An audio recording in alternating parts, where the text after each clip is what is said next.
Perkenalkan, saya Farah Aurasisa di sini sebagai dosen pengampu mata kuliah Pancasila dan Kewarganegaraan.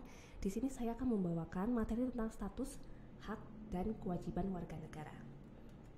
Nah, jadi status kewarganegaraan itu seperti yang tertera di UUD 1945 di pasal 28D ayat 4, di mana setiap orang berhak atas status kewarganegaraan.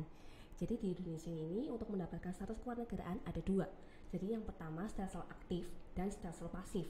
Bedanya apa? Kalau yang stelsel aktif itu dia harus secara aktif melakukan upaya-upaya hukum. Contohnya melakukan upayanya tinggal di Indonesia berturut-turut dan sebagainya.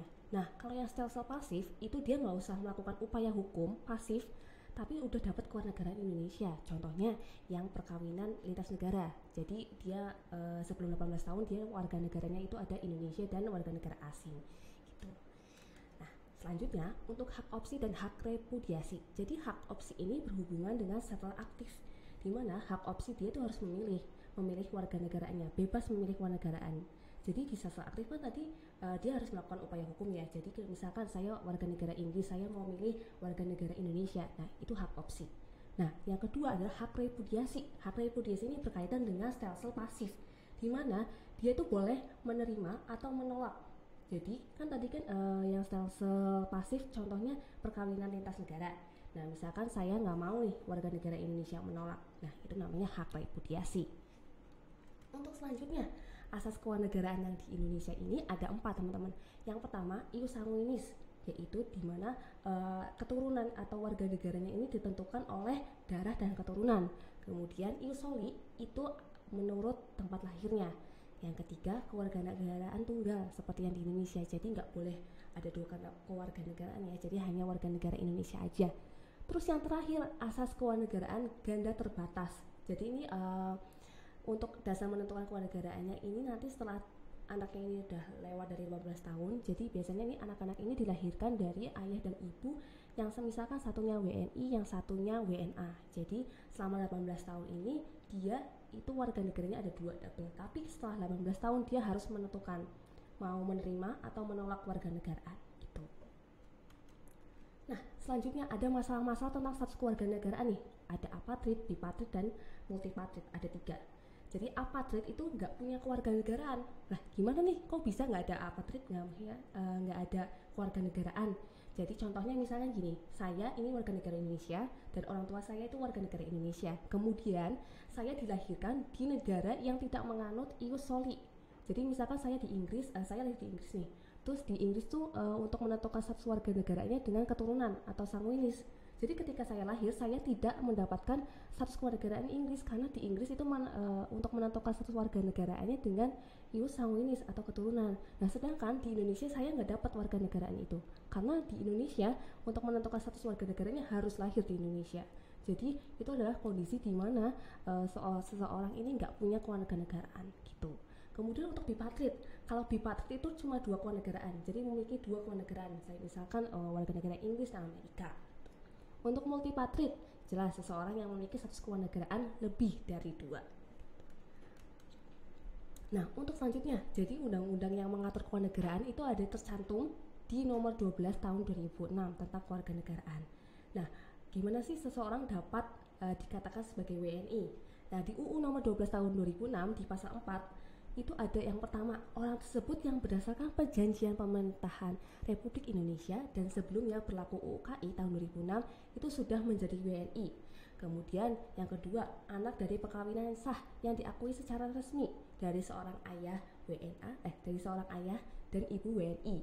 Kemudian yang ketiga, anak dari perkawinan yang sah diakui secara hukum dan negara antara ayahnya yang WNI dan ibunya yang WNA, dan begitu dan sebaliknya.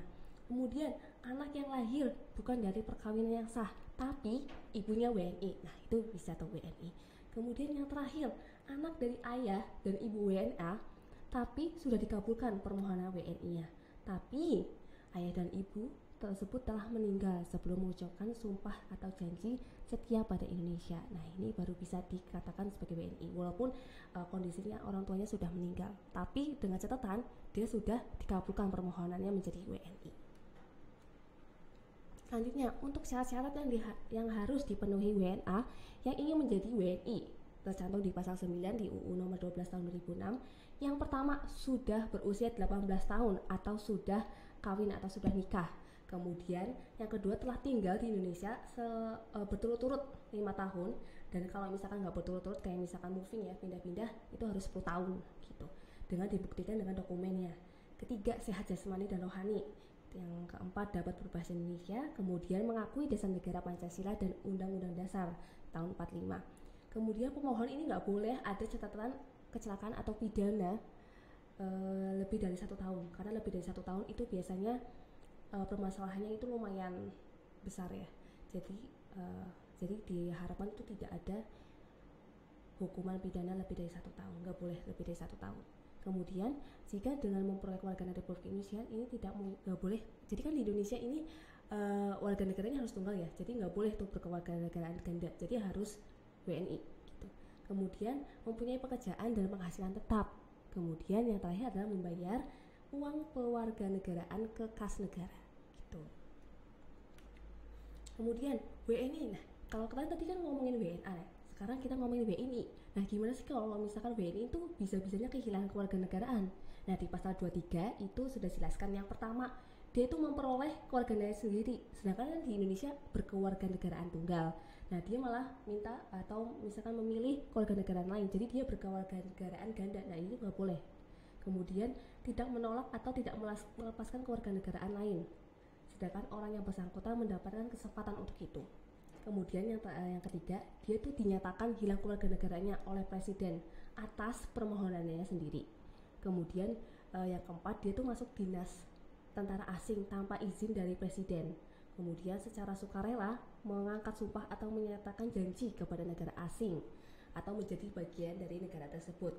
Kemudian yang kelima, tidak diwajibkan tetapi turut serta dalam pemilihan sesuatu. Contohnya kayak misalnya pemilu. Nah, itu kan masuk ke tata negaraan dari suatu negara tersebut ya. Nah, kita tidak diperbolehkan kalau di luar negeri gitu, karena sudah masuk ke sistem negara mereka.